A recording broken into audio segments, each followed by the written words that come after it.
2020-21માં જેટલી પ્રાથમિક માહિતી મારી પાસે છે એ પ્રમાણે આ બેગ્સ ખરીદવામાં આવ્યા હતા અને જે તે વખતે આ જનભાગીદારીના કામો કરવા માટે સિમેન્ટના બેગ્સ ખરીદવામાં આવ્યા હતા.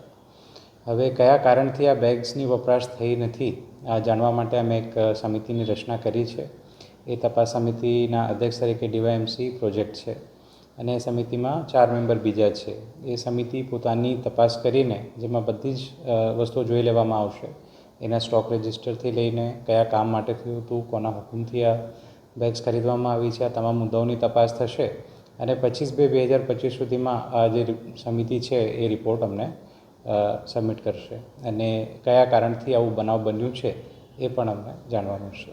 બિલકુલ, તો જે સમિતિનો રિપોર્ટ આવશે એમાં કોની જવાબદારી છે અને શું કારણ છે એ પણ એમના દ્વારા દર્શાવવામાં આવશે.